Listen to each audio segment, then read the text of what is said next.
So we are going around in circles for 10 years.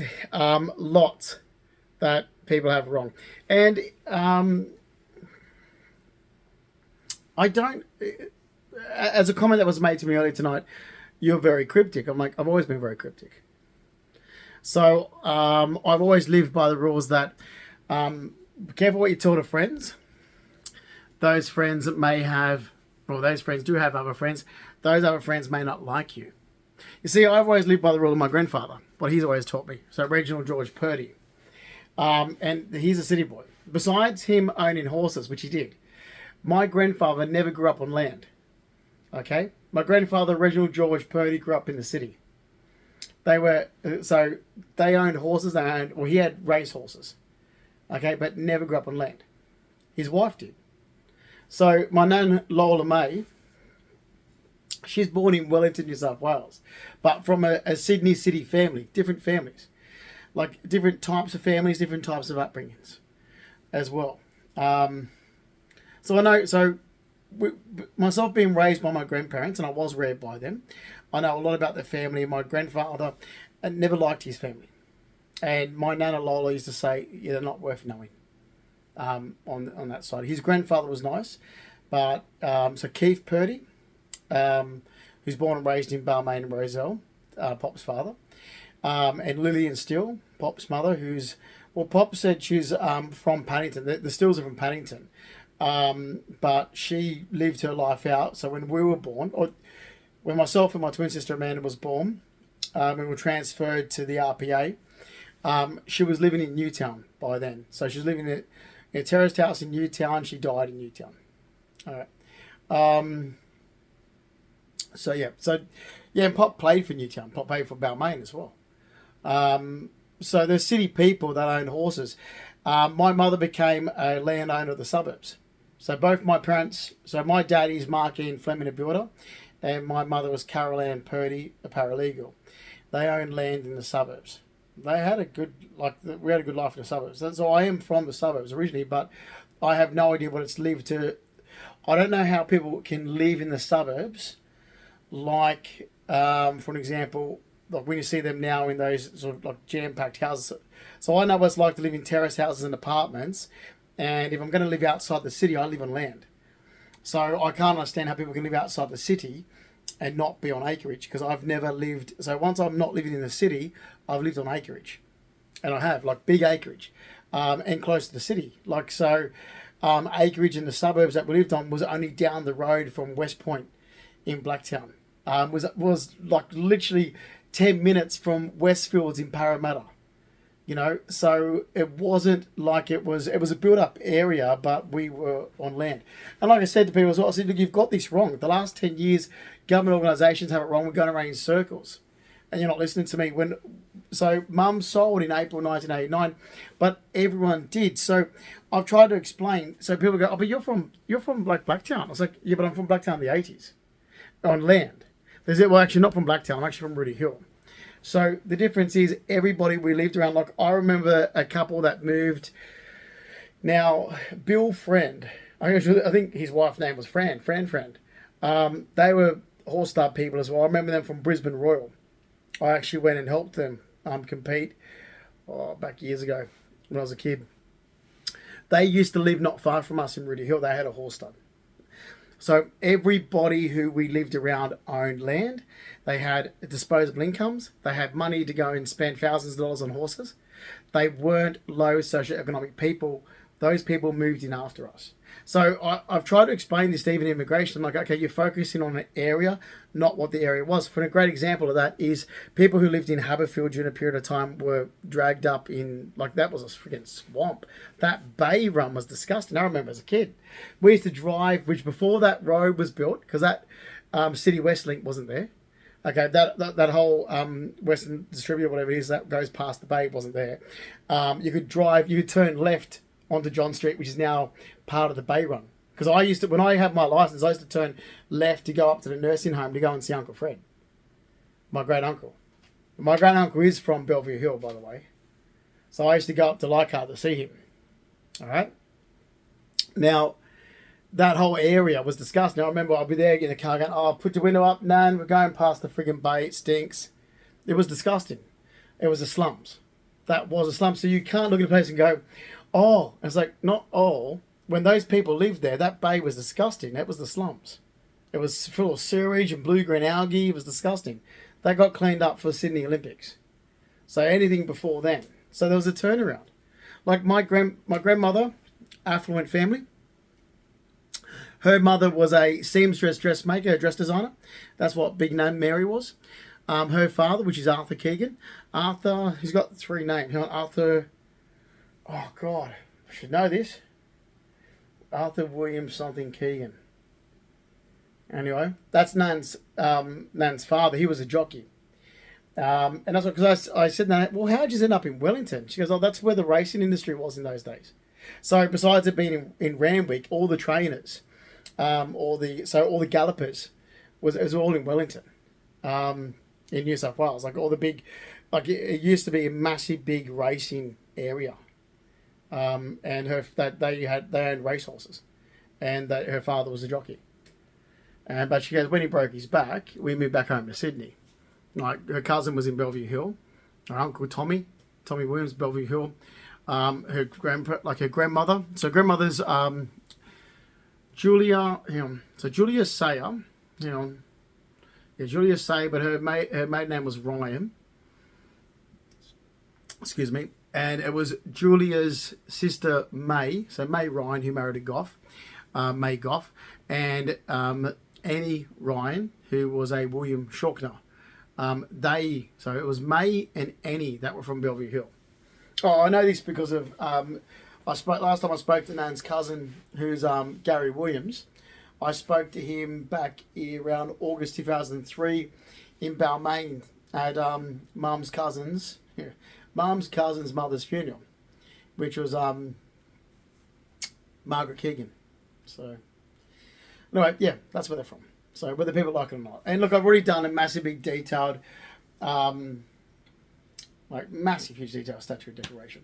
And we're going around in circles because an organisation gathered information from people who they say they know me. It's like, well, they know of me, but I don't let people know much about my life. Like even to say, oh, where you're from, I'd be like, this area, just down past there. Because no one I ever let know anything about my life because we're not related. We're not related through blood. I know we've own family members. You might be friends with one family member, another family member might hate that family member. So just with your own blood, you got to be careful.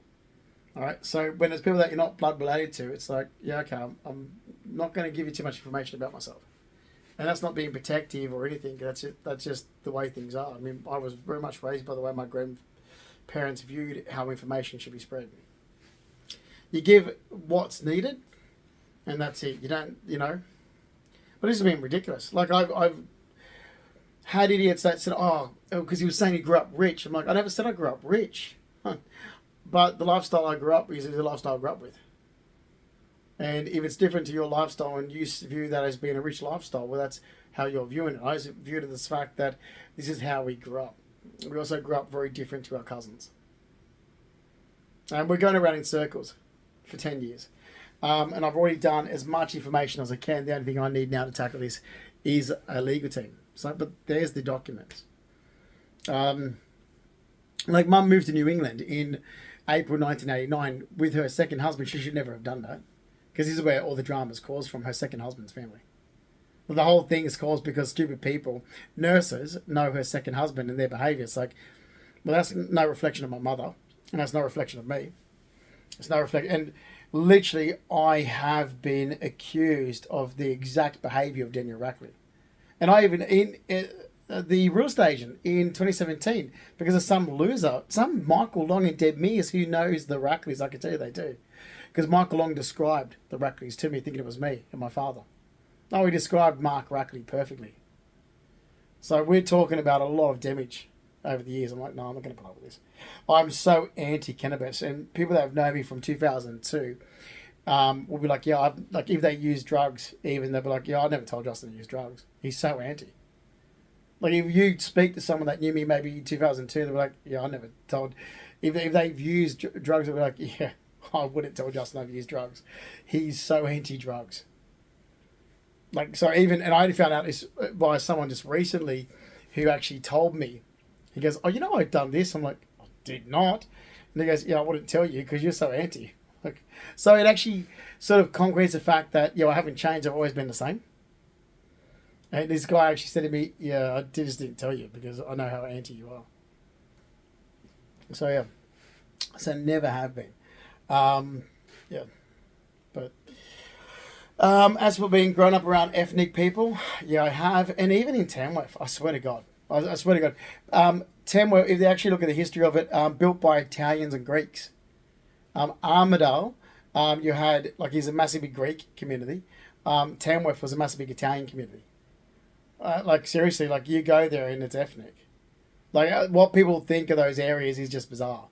There used to be a massive, huge theatre there that was, I think it was built by actually a Greek builder, but it was the State Theatre. I love my history and heritage and architecture. Like, seriously, when I moved up there, I was like studying the architecture on the first the first powerhouse that we ever had in Australia. The first area to ever receive electricity in Australia was Tamworth. I was amazed it was so rich that, like, it was a really rich area, that it actually received electric street lights. It was around 2 weeks after New York City and a week before Sydney. Sydney was after Tamworth. So that tells you how much money was in Tamworth in those days. It was a massive... Tamworth was the CBD hub, like the central district sort of business area. And you're thinking like massive big landowners and money, because that's what it is. Like massive big homesteads, massive big properties and heaps of workers. And that was the hub that was in between Sydney and Brisbane. So Sydney City and Brisbane City. And when I first moved there, I was studying all the history and architecture on the place. And there used to be a massive theatre called the State Theatre. It was absolutely beautiful. And I've just realised I am missing a document. There's a document on it because I've actually got it somewhere. I have to look for it somewhere. I've actually got it saved. Whatever. So on that State Theatre, it was beautiful. It had box seats and everything. It was like the was it the Capitol? It was called the State Theatre or the Capitol Theatre anyway of Tamworth. But it was actually, it'd be like the same as what we have in Sydney. And the mayor, because they needed some renovations done to it, they demolished it about 3 o'clock in the morning. It's not a protest. Without any knowledge they were going to demolish it, and it's been a car park since. It's terrible. But that was actually, so if you ever look at the old architecture, it was stunning architecture, beautiful architecture. Even places like Trelaws. Trelaws down in Peel Street, they've covered up the absolutely stunning building. That's like this Tudor style building that's originally there. But I was only there for 6 years. And that's the other issue as well. My mother left Sydney. I went there. We're from Sydney. Like, she didn't know anyone when she went there. We found out after moving there. Oh, well, she knew that horse people were moving there to England. So, for an example, Alan Martin, my grandfather, Reginald George Purdy, knew him, and his sister and their parents, and they owned Fairfield, like lots of Fairfield. Mum's neighbour, Michael Bly, his grandparents owned North Sydney. So, talking about massive big landowners that owned like businesses everywhere. So there was a lot. Mum's neighbour, Marge, who I'm really upset that she's passed on since this rubbish the last 10 years. I just really want to put this to bed, basically. Because that's sad, because I used to be really close to Marge. Always. And I was, going, it's like, she'd be out the front on the little, it's like she picked up the makeup off a pillowcase and put it, like she's never left the house without full makeup, full hair and full nails. She was one of those immaculate, beautiful country women. That massive big landowner, she turned her stunning property into this beautiful parkland. Like absolute millions were spent on it. She was a multi-millionaire, and I think she sold another property for like 9 million. So absolutely wealthy people, which Sydney people would never know. Like, I'm blessed that way my mother moved here, because I'm like, oh God, people in Sydney, they think because they live in the city or something, it's like, oh my God, you've got no idea what people who really have money are like to live around. You never have any idea what it's like. I do. I went to school, high school with them. So I never had any issues there and fitted in with the types of people that I would fit in with. not people that farm.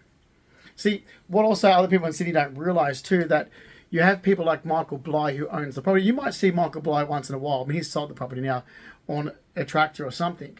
But most of the time you're going to see his workers. So you've got the property owner, and that property owner has employees that work the property. But there's a difference. Because like growing up, I know, but like you'd be going over someone's place and they'll have people that work the property. Like the people who own the property don't work the property a lot of times. Some do, some put it, but they can't manage it on their own. We're talking about massive properties. One person can't manage it on its own, you know, and that's the thing, you know. So, look, I've already done a detailed statute declaration. Accept it. Like, you know, these organisations need to start admitting that you're wrong. You made a mistake. You fucked over my life. Oh, and the bullshit since 2015. Oh, Christ. Oh, and then 2016. Listen to me. I had no memory problems in 2016. I didn't forget. Like, seriously, when I was in St. Vincent's, I'm there going, Jesus fucking Christ. This guy gave me G without my knowledge, the fucking bastard. And he did.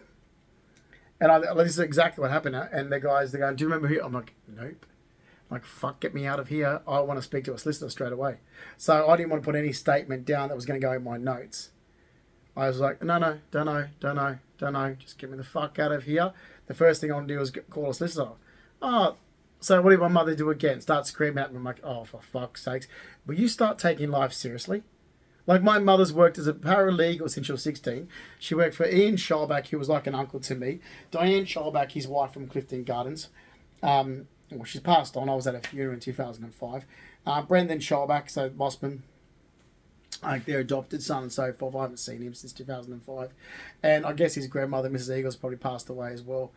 You know, people like that is who we grew up around. So just because we lived in areas, we didn't grow up around those people that actually live in those areas now. And we didn't grow up around people that were in like tiny houses either. Like that's the thing. Like, you know, despite how whatever mum grew up, like it's getting ridiculous how we're sort of going around in circles, all for an organisation that has just harassed my life since 2015. I was like, but you're the one that's been so fixated on my life since 2015. I've said the truth. You're, you know, fixated on causing my life damage. I mean, we can see this already. It stopped it for 10 years. So you're the one that's fixated on actually gaslighting, denying me the truth, and you know, basically destroying my life for 10 years.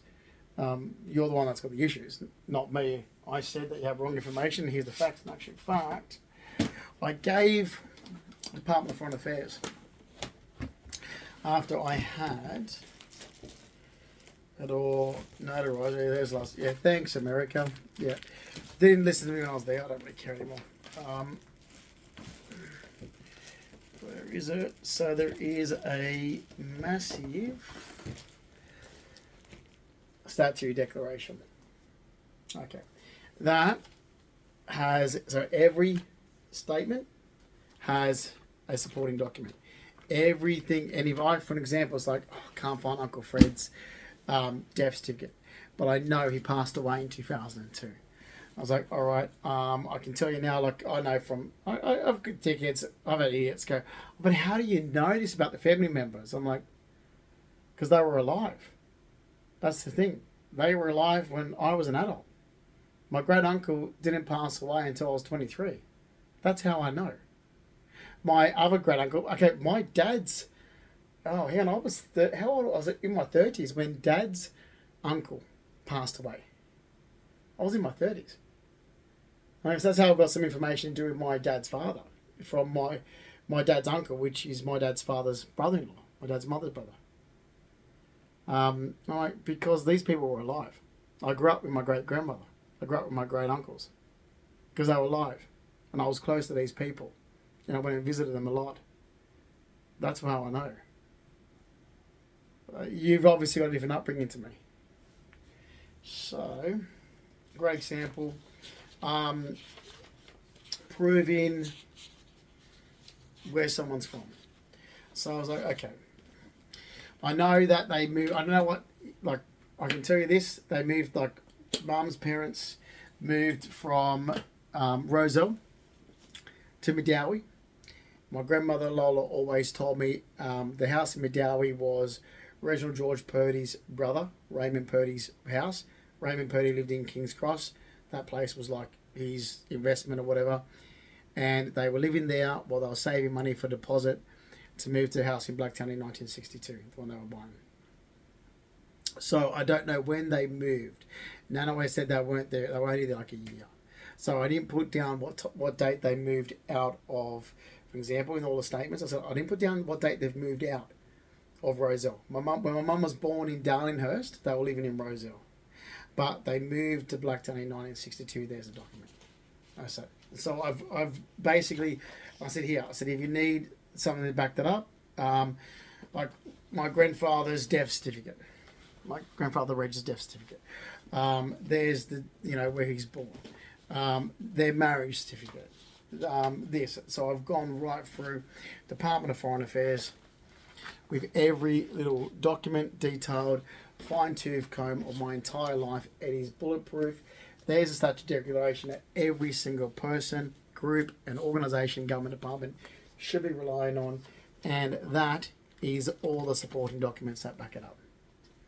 And that's all that anyone needs to know. When they come up to me and they ask questions again, it's like, you got the statutory declaration? It's answered. So when you want to come back and go, oh, but I thought you got the statutory declaration, your questions have been answered. I'm not going to keep going around in circles. You owe me damages. Like, that's just it. So, and the problem is you've still got the same organisations that don't like being told off. It's like, oh, tough. You see that? That's a legal statutory declaration. It's been verified, notarised, and apostilled in the Department of Foreign Affairs. And you see this here? These are all supporting documents that back up every part of it. So, you're a government organisation such as housing, you've been told. It's there. Read it. That's all you have to do. I don't need to answer your questions. I've done the hard work because I was sick of the bullshit of the last 10 years. Okay? Oh, but you said your dad's side got Lebanese. It's in here. Who's Lebanese? Oh, you said that it was Italian on your dad's side. Okay. That's there. My Uncle Tony's cousins. Just to confirm things so there's no confusion. But you said that your dad's father was adopted. I said never said he was adopted. So I put down here, I have my glasses. I do have my glasses. Dad's father wasn't adopted. Dad's father was an orphan, not adopted. I look the way I look like because of Dad's father. I look like a Fleming. I can't change it. My whole, if my hair was thick and curly, I would look exactly like Stanley. Right? Black, thick, curly. Oh, one eyebrow, except I had mine lasered to have two. Yeah, I did. I used to have one eyebrow, but I've always plucked it and waxed it and lasered it. Dad's father, Stanley Fleming, orphan. Where he's baptised, where his supposed date of birth was. There's no record of his date of birth because there is no place of birth for him ever on government record. There is no country of birth. They don't know what country he came from. So I've been put in here, so this is what I'm told. This is what I was told by Dad's mother's brother. So Dad's uncle, George Hill, when he stayed with me in Surrey Hills, he stated what he was known from, like being with the family, like being with his sister a lot, growing up, being with his sister's boyfriend, then her husband, and so forth, what he knew. However, the documents I have only state this. So this is what's been said about him and his nationality. This is what's been said about where he came from.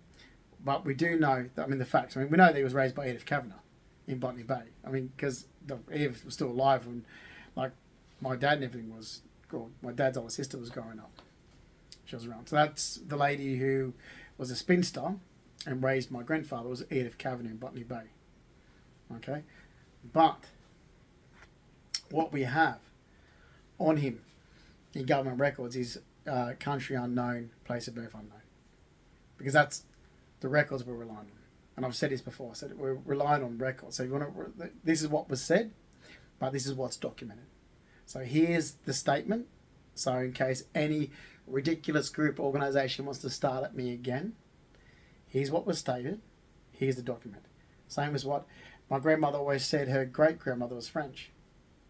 Okay, which she did. My nan, Lola May, her great-grandmother is Bridget Dufresne. Okay, Bridget Dufresne is a very French name. But that her great-grandfather was Irish.